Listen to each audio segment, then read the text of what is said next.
why she said, you know, teachers sometimes don't.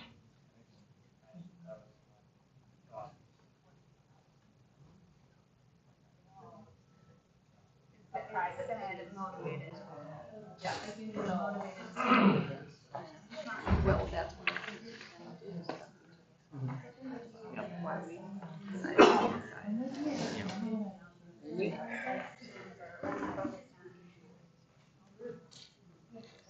I have no idea. They done?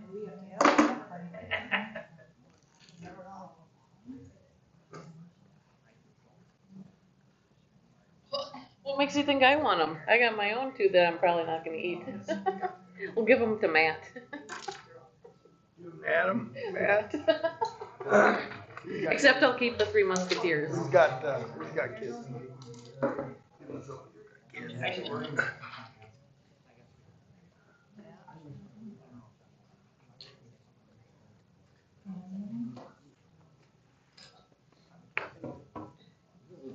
I will say when I ate the same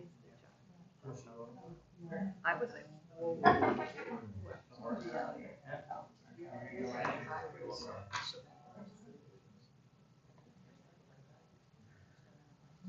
he got me here when the book was Right. here. And everybody just jacked up. It's easy to get jacked up. Yep. Important to get informed. Good reading, Mom. I sure hope. You saw me on the way in, didn't you? I waved at you. Oh, was that you? You just off in your own world. I just saw somebody wave. I didn't pay any attention. I gave you my extras over there. I gave you one of my extras too, so you can So take you're candy collecting. some to your kids. Thanks. Little muffin treats.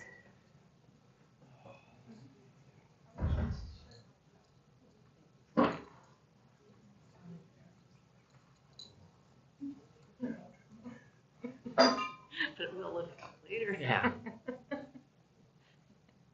You like it to be like it's relevant. Yeah, Not just exactly. like jumping on the bandwagon.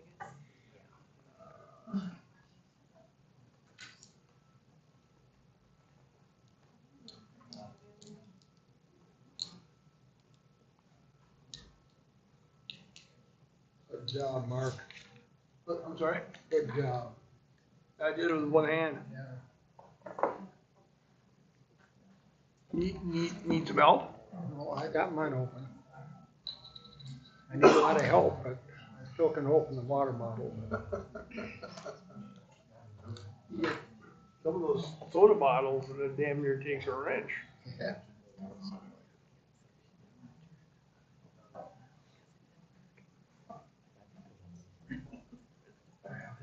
Yeah, rumors, who knows? Yeah.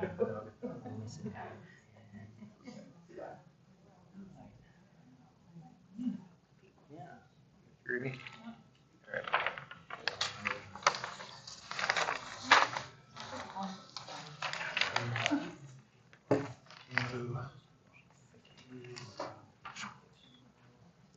So I realized I feel so good. I didn't add or chime in during. What I did is I just took everybody on every comment and just combined it.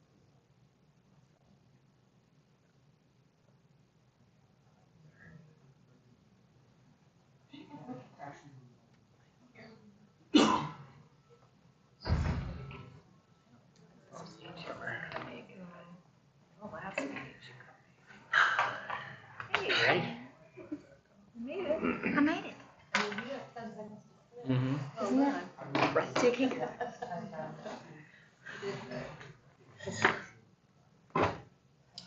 Karen. There's Karen.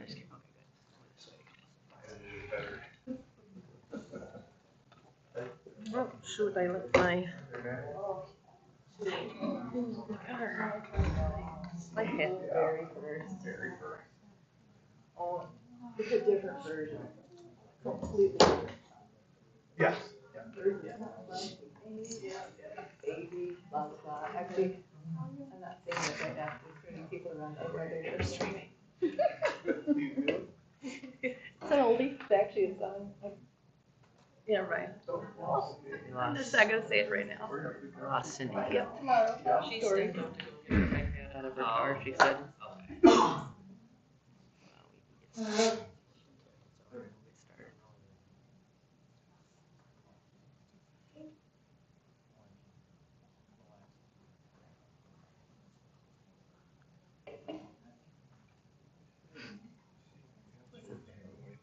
Oh, no.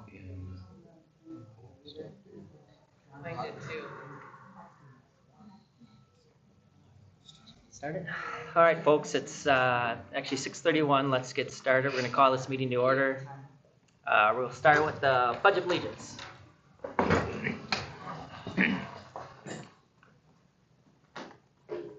pledge Allegiance to the flag of the United States of America and to the republic for which it stands, one nation, under God, indivisible, with liberty and justice for all. Roll call. Okay, Cindy's here, Mark. Here. Deb. Yes. Adam. Kara. Punk. Here. Todd. Yep. Amy. Me. And proof of public notice. Mission statement. Mission statement of the Gale-Ettrick-Trempealeau School District is learning for all, learning for life. All right, and we need the approval of our minutes, our regular scheduled board meeting from December 8th and special meetings. So move. Motion by Wilson. All those in favor signify by saying aye. Aye. Opposed, same sign. Motion carries. We need a approval of our financial reports that were presented at last week's committee of the whole meeting. So move. Oh, I'm sorry, consent agenda. Okay, yeah. Well, we're just gonna do it this way. So approval of the financial reports. All those in favor signify by saying aye. Aye. Opposed, same side. Motion carries. And then the personal approval, the January 2026, that was the personal approval of coaches. There was a few transfers, if I'm not mistaken, and so forth. That was also presented. I'll take a motion to approve the personnel approvals. So move. And second, Second. all those in favor signify by saying aye. Aye. Opposed? All right, public comments. Tracy, well, before we, just so everybody knows, public comments, we're not able to comment. So Tracy, Todd, your subject is spring break, it looks like. Yes, I think I've said this to a couple of people on the board before, but I just want to make it public so you all know my concern, is that when you have the discussion about time off during the year for the kids, that you reconsider having spring break for a week every year instead of every other year. I know that we get 10 days without getting in trouble, and I've used those 10 days before, but now that my son is getting older, he cares about his grades and he cares about school, and when we're gone for 3 days for Thanksgiving, he falls behind and doesn't want to go on vacation anymore. So it's helpful for families that want to go on family vacations to have that week. I did check other area schools. Arcadia gets a week, Independence gets a week, Alaska gets a week. So I mean, it's not uncommon. I think that if you started earlier or finish later or whatever it is, it's just nice to have that week throughout the year for families to do that. So I'm just asking the court to reconsider that. All right, thank you, Tracy. Correspondence. All right, we've got a couple of things here. First of all, we've just received notice from Diligent that they're doing some changes, and we're going to we'll be sending you all of the board members, email, and you'll need to do something to update your login password thing. So we'll have instructions. It'll come after January 17th. You'll get an email. And if we need to, at our January 22nd special meeting, we can make sure we go through it as a group and take care of it make sure everybody's up to date. But you will get instructions. Okay, so that was one thing. And then we have I just got noticed, I don't know, I think some of you have been at this, they do the Meet the Candidates over at the Shirley M. Wright Library over in Trempealeau every year. And I was just asked if our board wants to participate this year. I know nobody's contested, but if you are interested, I think that's going to be you, Punk, and yeah, if you just want to let me know if that's something you're interested in, then I can let them know. Sure, I would be. I'd be open to that. When is it? It is on March 23rd.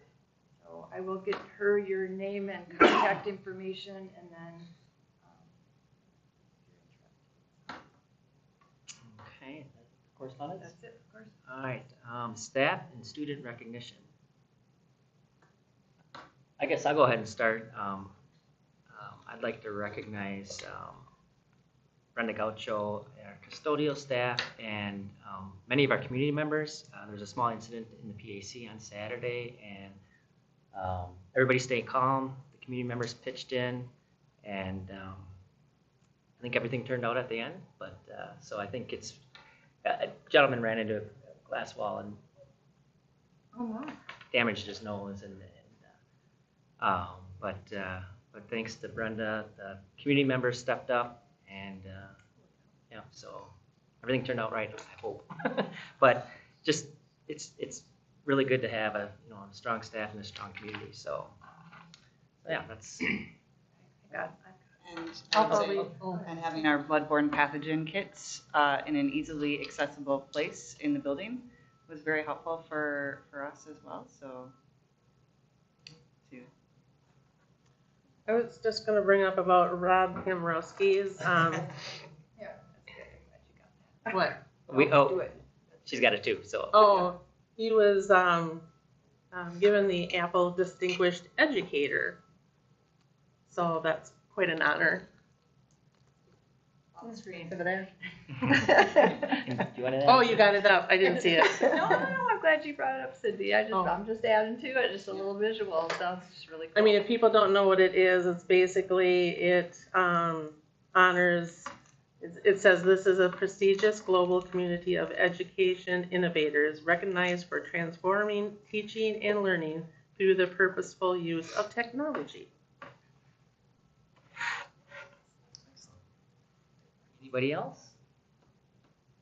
All right, well, wonderful. Okay, now we are on to administrative reports. And we have our administrative reports dealing with our strategic plan update.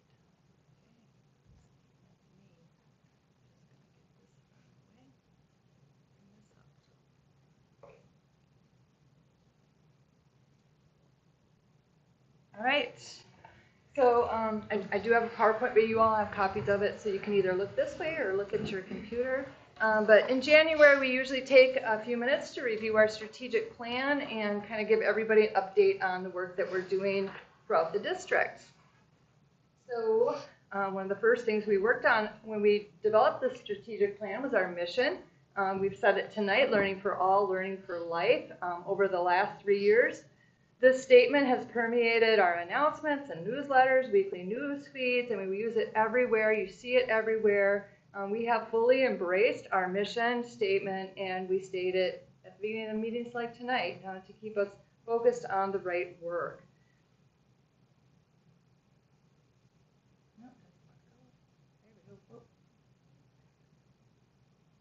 Back she goes. There we go. Like our mission statement, our vision, a community where everyone grows, excels, and thrives, helps to guide our decision-making at every level. This is the guide for our future. It's our direction. And under, as part of our plan, we have 4 pillars that we kind of balance our work under. One is student growth and achievement. The other is exceptional staff. The third, family and community partnerships, and the fourth, financial and operational stewardship. Each summer, the district cabinet reviews these pillars, and we dig in deeply into what do they mean, and then how can we, what are steps we need to do, what are things we need to work on to keep this strategic plan moving forward each year. We develop a plan that aligns with the pillars, and it includes action steps and objectives that keep us going forward. Each month then, after that plan is developed, the cabinet reviews the plan, reviews our progress in accomplishing each step within the timelines that we've set at the start of the year. So now I'm just going to go through each of the pillars and talk about a few of the objectives that were set in this year's plan.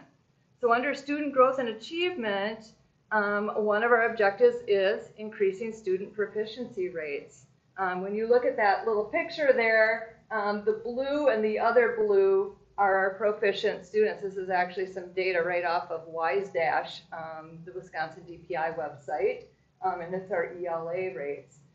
We want to keep increasing the number of blue and light blue, those are those proficient and advanced students, every year. And this year, our goal actually is to increase ELA star scores by 5%, district-wide. That's our goal. It's a pretty lofty goal. A 5% jump in an ELA score across the district is reaching for the stars a little bit, but we want to reach for the stars, and we believe our students are capable. Also, in order to meet that goal, our administrators are reviewing assessment data with staff on a regular basis so they can see where are students at and where do they still need to go to get to that goal. They are providing opportunities for staff to develop plans and strategies to address those gaps, and then being supportive of our staff to ensure that the actions or steps, interventions that they may have developed get carried out. And sometimes this means that the administrators are changing schedules or even getting resources for staff to help support that work. All right, so also under student growth and achievement, we have another objective which is tied to our PLC processes. So PLCs, professional learning communities, we use those initials all the time. But really, this is collaborative time for teachers to work together. And we have time every Wednesday. Students are released 30 minutes early. And we want to make sure that time is being used for the intended purpose, that we're doing the work that we set out to do, which is allowing teams to work and discuss and strive towards higher student learning. So administrators attend those meetings. They go to different ones each week. They provide coaching when it's needed. And they're developing strong leaders to lead each individual team so that we have a leader there when our administrators aren't present. And we have some amazing teams that are doing great work. But we have to be intentional. We have to keep staying on that purpose to make sure that the work keeps going forward. Under the pillar exceptional staff, one of the objectives is to improve our onboarding and offboarding processes to make those smoother.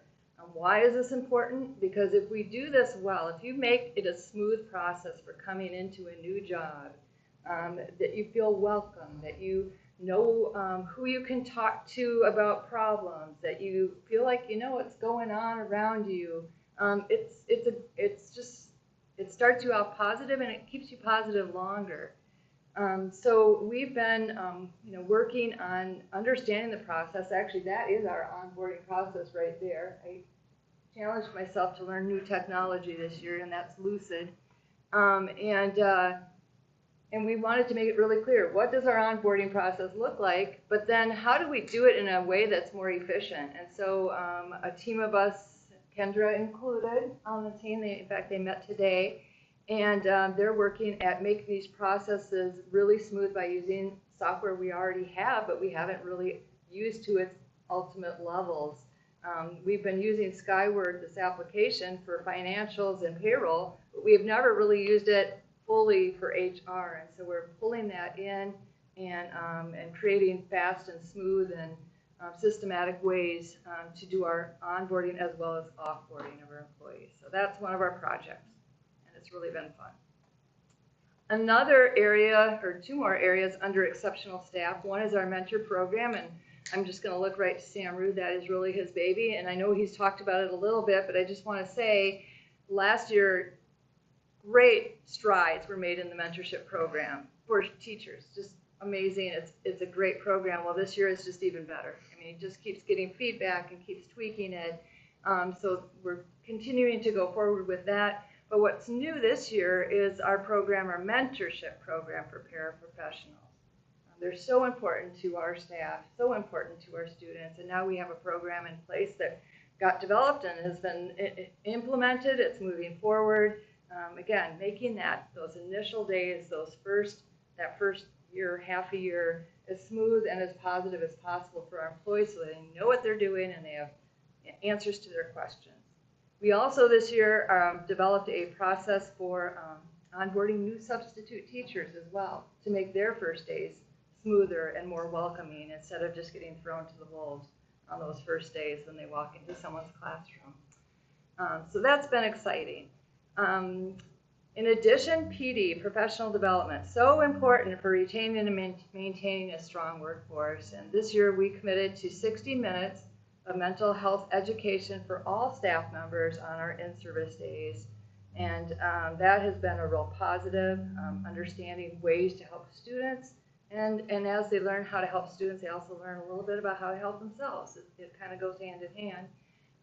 And then Sam specifically, sorry Sam, just embarrassing you tonight, it's my job, works very closely with our principals, gets feedback from staff, and is developing in-services that meet not just buildings, but grade levels, content areas, getting very specific to the needs of our teachers.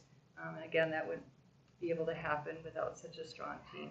So he's continuing to do that, and we've been getting really positive feedback on our in-services. So thank you, Sam.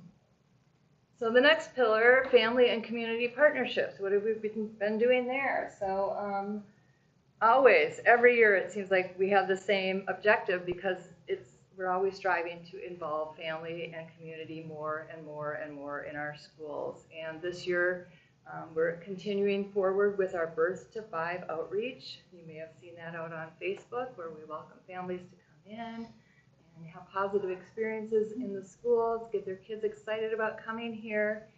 And then we also have many celebrations throughout the year where we honor students with their parents. I know there's breakfasts, Red Hawk breakfasts over at GE and TE and EE. They're all having these wonderful outreaches. We have all these reading events where we bring parents in and community members to read to our kids. A couple of things I see at the high school where they're bringing experts in just different career areas to talk to kids, to be available for kids to ask questions. You see this all the time.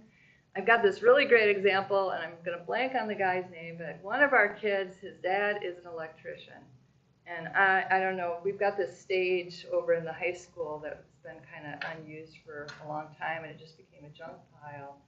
The old stage in the high school, right off the high school gym. And they cleared that off, and they've been, the class that does construction, they've been actually building offices in that space to be used by some, we just never have enough offices for people to meet with kids. And they've been working on this. Well, this dad, who's an electrician, came in because there's things our kids can't do, but he's certified. And first of all, he demonstrated some of the stuff, that they're not allowed to do. But then, he came and mentored them, answered their questions. He worked with them on the projects that they could do with the electricity. And it was just this great partnership. And it was very real, very hands-on. And a great parent just gave a lot of time and got a lot of kids excited. And hopefully we'll get some great electricians out of this as well, as we know we need more electricians. So there's one thing that we're working on and we continue to work on. Another piece of family and community partnerships is just improving communication. Last year we updated our website and our communication platform. This year we're fine-tuning those efforts. So we've been training more of our employees how to update web pages, and then training more and more employees to post events on social media to get the word out about the great things that are happening in the schools. So now, I know I've been talking fast because I know that we've got so much on our agenda tonight. Anyway, our last pillar here, financial and operational stewardship. The first item that I have here, objective, obviously you're all very aware of. We've been working on, looking at our buildings and looking at their needs, having a community task force talk through things, having a survey, and now, a lot of the work's going to be the board and having discussions and really figuring out exactly what we're looking at getting done and determining if we go to referendum. So that's that piece, and you're all going to be very directly involved here as we continue to move forward. Also under financial and operational stewardship, we have an objective to help our staff really understand the new health insurance services that we have in place this year. And it is truly a learning curve, learning how to use the different opportunities and options effectively to save money and to guard their own HSAs as much as possible. So we're going to continue working on getting that information out and providing opportunities for staff to ask questions. And then the last item that I'm going to hit is improving safety and security of our district resources.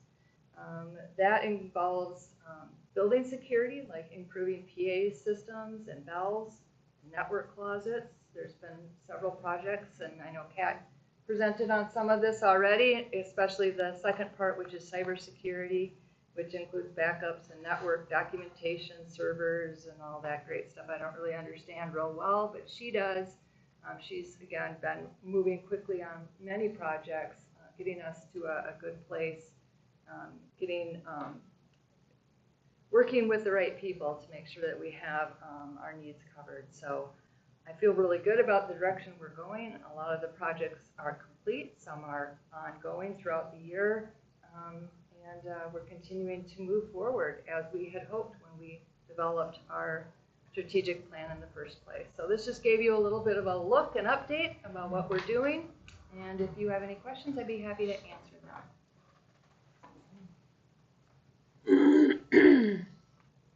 Looks like you've been busy. Busy. It's been good. I do think, and I know it was a big investment when we did the strategic plan, but it was worth it. It has really given us direction. It has helped us to make sure that, because now you got accountability, right? You got to get these projects done, and you're meeting monthly to make sure that it happens. And so it was a good investment. And Good again, thank planning you. Good planning is a must. Any other questions? All right, so now we're on to unfinished business, the capital project improvement plan. So we talked last Thursday. We kind of all came to consensus that dealing with 5 schools is trying to do the whole project at once as a planning process is very difficult. So I guess I'll just kind of give an update of what we discussed last Thursday. So our plan is to look at each individual school alone and break it down at that point. And then once we get comfortable with that school, we'll move to the next school and so on and so forth. Instead of trying to take a big monster, which is overwhelming, and just so we can try to come to a price tag and what needs to be done. We did plan a couple special meetings. One is Thursday, January 22nd at the Galesville Elementary School. This meeting will be solely focused on the building projects. And then also Thursday, February 19th at 6:30. And so we'll have 2 dedicated meetings. Hopefully we can get some progress done, chipping away at each individual building. And then at the 19th meeting, we'll evaluate to see if we need more meetings or if we can come to a consensus at that point. Anybody have anything else to add on that? Does that sound right or close? You are right on. I Okay. was just going to add too, if the board would like to get to Ettrick Elementary in there somewhere, or if at the 19th you decide, you still need more meetings, we can either have one at Ettrick or we can have like the next committee of the whole at Ettrick. Again, just so you can touch on each of the buildings. Meeting DE. So yeah, so hopefully it'll make our lives a little bit easier that we can narrow it down and instead of seeing this big splatter on the wall and overwhelming project. So All right, if there's no other discussion on Yeah, that, question. oh, At sorry. those elementary meetings, we had talked about possibly having Derek be at one or both of them. Will he be available? Yep, he's planning on coming to all. Okay. He'll be at the committee of the whole in February too. Anytime we have a discussion about this, he'll be there. Okay, thank you. All right, if there's nothing further, we'll move down to new business, consideration of open enrollment limits. He's gonna walk us through this. We all have that document. Turn the screen off. Oh, shoot, I can bring it back up. So I think a lot of people have it probably in front They of them have it. too. Yeah, they have it. All right, so with open enrollment, this is an action item for the board. So every January, districts have to project caseloads for students with IEPs going forward and the staffing to come up with what we are projecting we would be able to take in for students that are open enrolled. So our priority is to make sure that we're servicing students that live within our district first, that we have the appropriate special education services and staffing to meet their needs before we say that we can accept students that are non-residents that would be open enrolling into our district.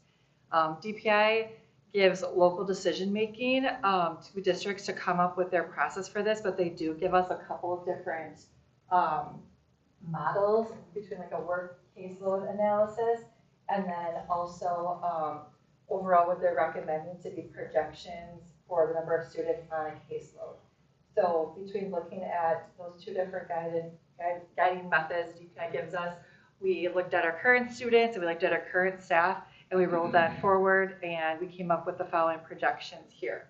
So for cross-categorical, that means students that have multiple different categories of special education. There's 13 different areas that students could qualify under, and a combination of those categories is what would make up a cross-categorical caseload. That's the majority of our caseloads within our districts. Nobody is just focused on working with students with learning disabilities or just focused on students with emotional behavioral disabilities. So if we look at that in each of those buildings, students in Galesville and Ettrick, middle and high school, we're projecting to have 0 places for students that are open enrolled coming into our district.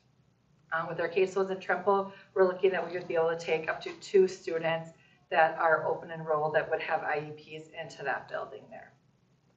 If we look at early childhood special education, based on staffing that we're projecting for next year, we would look at having 0 spaces for early childhood. Same thing with speech and language. So we have 2.7 FTEs for our speech and language pathologists and slightly over 100 students with speech and language and their IEPs.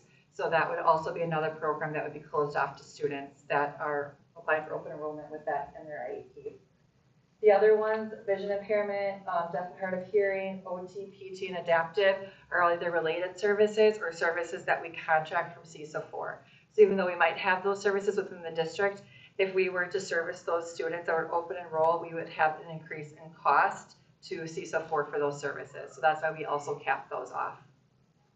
The last one there is paraprofessional. So this is a little bit of a change from last year. Last year we said if students have 50%, up to 50% or more in their IEPs with paraprofessional support, we would deny their open enrollment application. This year we changed that to any paraprofessional or adult support. The reason for that is that currently we have 2 paraprofessional positions open in our district that are currently unfilled. So this is a situation where we want to make sure we have the paraprofessional staff to address our students that live within our district before we were taking students that are open enrolled. These positions are really hard to fill. We're struggling to fill those. So we want to make sure that we're servicing our students first. So any students coming in, we would look at denying that enrollment application if they have paraprofessional support in their IEP.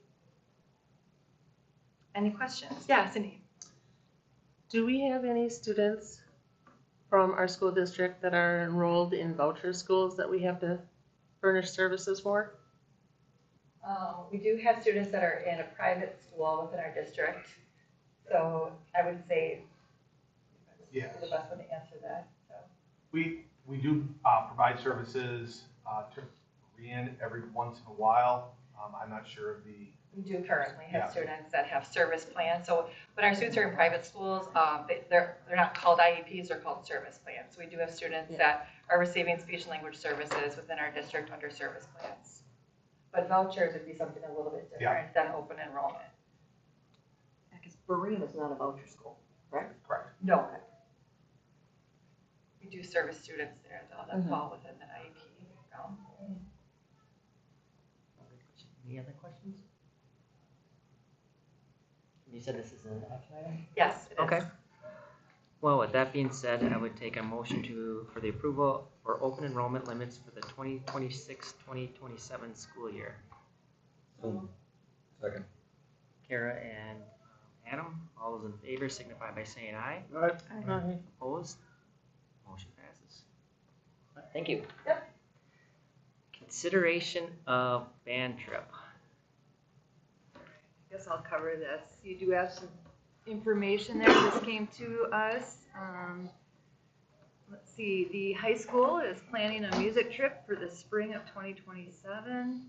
You see the dates there, March 29th through April 22nd during next year's spring break. And they are going to Orlando, Florida to the Disney parks. They'd be flying out of the Twin Cities. The cost per student roughly $2,000. They would be performing at a clinic through the Disney Imagination Campus soundtrack session and have a performance at Walt Disney World Resort. Students who qualify, to travel must be enrolled in band and or choir class in 9th through 12th grades during next school year. They will be doing fundraising. The GET Music Boosters have a point system for students and parents who have helped with events and concessions that goes towards individual trips. Bob Rogers Travel also has an option for students to share with family members that allows donations towards individual trip accounts. And then the GET Music Boosters also will help with students that might be having financial hardship. So there's a lot of support there for kiddos. Am I just totally out of base, or is $2,000 for a 5-day trip not excessive? Feels excessive. I wasn't, so. When you think about going to Hotel Disney, and That's $100 flying maybe just one and- card, it's 103. more than 100 now. Oh, Yeah, yeah, it's a really? lot. Yeah, just to walk in the park. And then your flight, hotel, and food. I would say the last trip that they went on 2 years ago was, I'm trying to remember, it was like at least 1,500 and it was bus. They didn't even fly for that when they went to New York.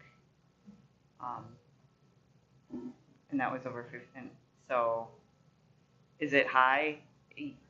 Yeah, but I don't think know it's that. because of the spring break time frame. I mean, I just thoughts.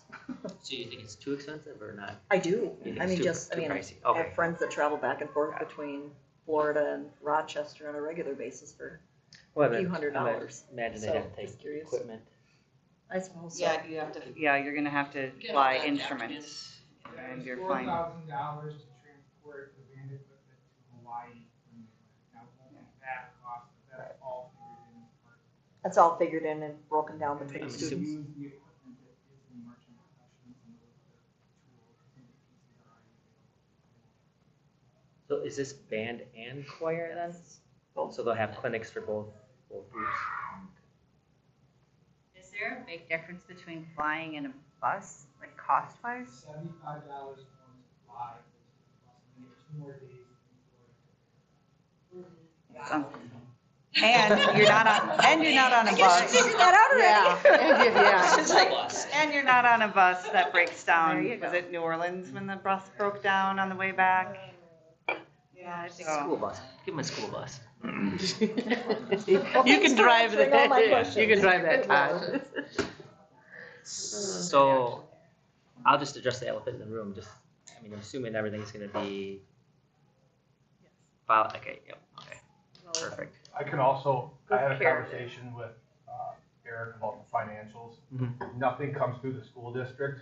It's all done through the travel agent, or Bob Rogers Travel. Students log on, they can send a link to people that can donate money to their specific trip, goes right to them. They make their payments right to them. There's nothing that comes to the school district. Won't be any surprises. Perfect. Okay, well, I would take a recommendation, or anybody would like to make a motion to recommend the approval of the music spring break trip for the year 2027? Move. By Second. Coop, second by George. All those in favor signify by saying aye. Aye. Opposed? Motion carries. All right. Consideration of proposed new teacher club. All right, so really sad that Mr. Oliver's not here. He actually had to go, couldn't stay because he wasn't feeling well, but I know he's really excited about this. As you know, we just approved a course, right, to help kids get excited about becoming educators, that they could actually look at credit at the university if they take the course. It's like a beginning teacher, really a beginning teacher course that we approved. And now our teachers are looking at, can we have a club that kind of goes alongside with that to give kids even more experiences. Again, we want to grow our own. Finding teachers is getting hard. And if we can start getting excited students that want to be teachers someday, this is one way and one avenue to do so. So they're calling it the Future Educator Club, and if you open that document, you'll see the initiative is to inspire and support high school and then eventually middle school. So they want to expand it over time. Students into exploring careers in education. And there is a partnership with Winona State University. If you look at the monthly activities, there's one specifically that's with Winona University. But basically, again, working in sync with that course, giving more experiences. Again, let's see if we can get some wonderful students to want to be teachers right here at GET. So they would like your approval. I know we don't necessarily need approval for every club, but I think they wanted you to know about this and have your stamp of approval. Is there any reason why UWL, being that they have large education department, would be included? I think WSU reached out because they've partnered with other schools in doing this. I think that's all it is. I don't think that they're like ruling out other universities. I think they just offered to do, an activity or two with the kids. That's fine. Any other questions? Okay, I would take a motion for the approval of the new teacher club. So moved. Lakey, Second. seconded by Coop. All those in favor signify by saying aye. Aye. Opposed? Aye, motion carries. New club. Letter D, consideration of request for extended leave of absences. So you have two requests here, two different teachers. One just came in today, so we had this on the agenda. We figured we'd take care of them both in one swoop. The first one, you can see the teacher, Ms. Liga, that's on leave. She's having a baby, and she would be coming back with 1 week of school left. And she's just asking if we could extend the leave, and by policy, according to policy, if you extend or taking an extended leave without pay, you do have to get board approval. So she's asking if the board would approve for her to miss that final week of school and just finish out the school year with her baby. The other request, you can see Ms. Davidson. She actually had her baby, was planning on being out until March 10th, but her baby was born very early. And she would like those additional weeks as her baby just gets stronger and healthier, so that she feels comfortable coming back to work. And you can read all the way through those letters, but that's kind of the short version. Any questions? You want to do these individually? It looks like it's two different. Okay. Yeah. Okay, so we'll go. So both of them just had extended leaves without pay. Would be used up, so that's why it needs approval. Okay, well, I would take a motion to approve for staff member extended leave of absence for Liga. By Punk. Second. Second by Lakey. All those in favor signify by saying aye. Aye. Opposed? Alright, and I take a motion for approval to a staff member extended leave absent Davidson. So Mark, Second by Cindy. All those in favor signify by saying aye. Aye. Opposed? Motion carries. If you're educators, you'll be in the club. Sign them up, yeah.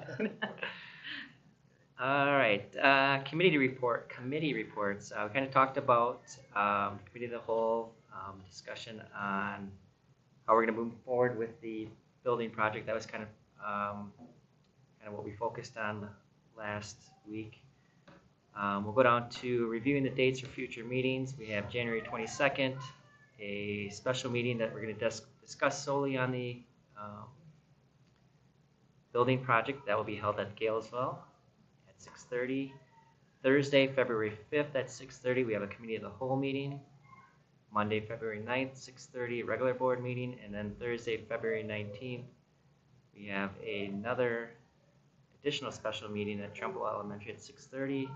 And then finally, Friday the 26th, February 26th, which is a Thursday, 5:30 p.m., a compensation committee meeting. And that you'll send out who's involved in that. So with that, do you want to take a 5-minute break before we go into closed session and let everybody stretch their legs? That sound fair? Okay, why don't we take a 5-minute break and then we'll consider convening into closed session for evaluation of administrators. So we'll say 7:16.